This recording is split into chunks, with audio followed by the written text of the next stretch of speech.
Y bueno, seguimos con la información, como ocurrió en los últimos viernes. Dedicamos un espacio a la reflexión de esta propuesta que hizo el Grupo Nuevo Curso del Desarrollo, una reflexión sobre las propuestas, una reflexión y una serie de propuestas también sobre lo que la Agenda 2024-2030. El día de hoy yo le agradezco mucho a un hombre excepcional, un gran académico, además un hombre muy admirado por muchos de nosotros, Fernando Cortés, que nos acompañe. Doctor, ¿cómo estás? Buenas noches. Buenas noches, Leonardo, doctor Curcio. Oye, pues tú tienes dos capítulos en este libro. Uno tiene que ver con la equidad en la distribución del ingreso y consideraciones sobre política social. ¿Qué reflexión compartes efectivamente con el auditorio? Por supuesto, recuerdas parte del debate que hemos tenido históricamente en la medición de la pobreza, lo que se ha avanzado, y hay que reconocer la parte que tú has aportado de una manera muy clara. ¿Cómo estamos en este debate y hacia dónde se debería mover desde tu punto de vista la política social, Fernando? Muy bien, con mucho gusto. En realidad yo quisiera partir diciendo que hay una relación muy clara entre la pobreza, el producto y la desigualdad. Si la desigualdad fuese constante, bastaría con que el producto creciera rápidamente para que la pobreza cayera. Ahora, si el producto se mantuviese constante y la desigualdad disminuye porque el ingreso fluyó hacia la parte baja de la distribución de ingresos, entonces también la pobreza disminuiría. El problema es crecimiento por un lado, redistribución por otro y ataque directo a la pobreza. Son las tres patas. El crecimiento económico, bueno, todos sabemos que depende fundamentalmente de la inversión. La desigualdad, en realidad, depende en gran medida de lo que se denomina la heterogeneidad estructural. Quiero explicar un poco esta idea. En nuestras economías en América Latina coexisten sectores con muy distinto nivel de productividad. Por ejemplo, uno podría pensar en la diferencia de productividad de un productor agrícola en Chiapas con un obrero de la industria automotriz en Puebla. Sí. Claramente hay una diferencia muy grande. En los países latinoamericanos no ha habido el impulso suficiente de crecimiento para que se entiendan a igualar las productividades. Entonces, en el fondo, tenemos una desigualdad que está muy atada a las diferencias en la estructura productiva. Tenemos un sector informal inmenso con bajos niveles de productividad. Y tenemos un sector formal con altos niveles de productividad, con niveles de productividad ya casi al nivel mundial. Y eso provoca una fuerza muy fuerte para provocar desigualdad. Entonces, eso desde el punto de vista estructural. Esa es la heterogeneidad estructural. Claro, ¿no? Es decir, coexisten sectores productivos con muy diferentes niveles de productividad y a lo mejor corresponden a diferentes periodos históricos de desarrollo del país. Sí, hay quien está en la edad de piedra y otros están en la inteligencia artificial, ¿no? Así mismo. Entonces, ese es un problema muy serio y hay que ver cómo, a través de qué procesos podemos atacar esta heterogeneidad, y para ello la política económica, la política de inversiones es fundamental. Pero para invertir hay que crecer, hay que tener recursos para dedicar a la inversión. o conseguir esos recursos en el extranjero, pero la idea es cómo hacer que estos sectores atrasados se modernicen desde esa perspectiva. Ese es un problema de largo plazo, pero desde el punto de vista del corto plazo también se puede atacar la desigualdad vía sistema tributario. Es decir, ¿Con gasto público?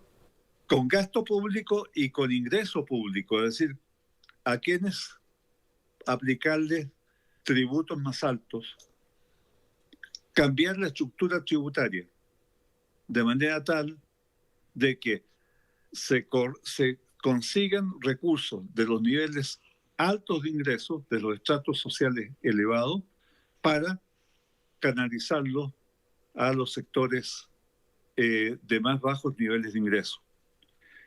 Este mecanismo en realidad es muy complicado porque a nadie le gusta que le cobren impuestos. Y aumentar impuestos es difícil desde el punto de vista político. Claro. Y luego viene la disputa por el gasto, ¿no?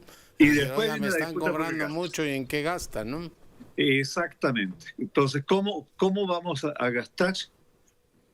Y allí es donde la política social debería ser muy eficiente en términos de que los recursos fluyan hacia los sectores que realmente los necesitan. Y es una forma entonces de también atacar pobreza y desigualdad simultáneamente. Pero un dato muy concreto, la OCDE muestra que México es uno de los países en que la distribución del ingreso antes y del impuesto es prácticamente la misma. Eso O sea, es que una el sistema tragedia, tributario- Fernando. ¿Perdón? O sea, es una tragedia. O sea, pagamos impuestos, se gasta el dinero y resulta que no hay esta redistribución. Sería Exactamente. lógica, ¿no? Así es. Y esa es información de la OCDE. Que quede claro. Oye, estos, digamos, programas universales de pensiones o becas, etcétera, ¿no estarían entonces atacando o atendiendo principalmente, al ser universales, a las poblaciones que más lo requieren? Justamente por ser universales, no. A ver, este tema es importante. Yo estudié en los últimos meses, he estado tratando de ver el efecto que tienen los programas sociales sobre la pobreza y sobre la desigualdad. Y también las remesas. Sí tienen efectos progresivos, digamos, en disminuyendo pobreza y disminuyendo desigualdad. Sin embargo, el efecto es muy, muy, muy pequeño. En realidad, lo que provocó la caída en la pobreza entre 2018, para no referirnos a 2020, que es año de pandemia, y 2022, lo que provocó la caída fue el aumento de los salarios. Sí. Y el aumento del salario mínimo, disminuyó pobreza y disminuyó desigualdad. Ese es el principal factor, según mis análisis. El salario. Es el salario. Ahora, la pregunta es, siendo salario mínimo, ¿cómo este salario mínimo se transfiere, esta alza se transfiere a los salarios medios o a los salarios que gana? No todo el mundo gana salario mínimo. Se sube el mínimo y cómo es que ese mínimo se transmite hacia el resto de la sociedad. Y aquí hay dos hipótesis. Una hipótesis se llama o se denomina el efecto Faro. Es decir, los trabajadores que no ganan el mínimo, al ver que subió el mínimo, demandan mayores salarios. Claro. Esa es una hipótesis. La otra hipótesis que a mí me parece más plausible es que el aumento del salario mínimo hace que aumente la demanda por bienes y servicios de los sectores que tienen menos ingresos. Y ellos demandan productos del sector informal. Entonces, vía demanda, aumentan las ganancias en el sector informal y también los salarios de la gente que trabaja en el sector informal. Es decir, habría como dos mecanismos que no son mutuamente excluyentes, pero que podrían estar jugando. Muy interesante. Oye, tú explicas en uno de los capítulos que hay tres tipos, pues, digamos, de elementos para tocar el tema de la pobreza también, por ingresos, por capacidades, y te pregunto, ¿ha habido un incremento del ingreso? Me dices tú que tiene que ver con los salarios, está también el tema de las remesas y los apoyos, las transferencias, pero al mismo tiempo he oído toda una discusión, Fernando, de que en capacidades estamos perdiendo. Es decir, ¿tendrían más dinero pero menos capacidad de la gente? En realidad, la capacidad de la gente está vinculada con lo que está pasando con la formación en capital humano. ¿Qué es educación? Es decir, educación, ¿no? Y con salud y con alimentación, que son tres de las dimensiones que están consideradas en el índice de pobreza multidimensional. Y lo que sabemos es que educación y salud han tenido un comportamiento realmente lamentable, especialmente salud, que la carencia por salud ha aumentado enormemente y también ha aumentado, no tanto, pero sí ha aumentado la carencia por educación. Y eso le está pegando a las capacidades humanas, ¿no? Oye, doctor, me queda un minuto y te tengo que preguntar, ¿cuáles deberían ser los énfasis de la política social desde tu punto de vista para los próximos años? Yo creo que un énfasis claramente es seguir manteniendo en la medida de lo posible el aumento en los salarios mínimos, que está mostrando un efecto muy interesante sobre pobreza y sobre desigualdad.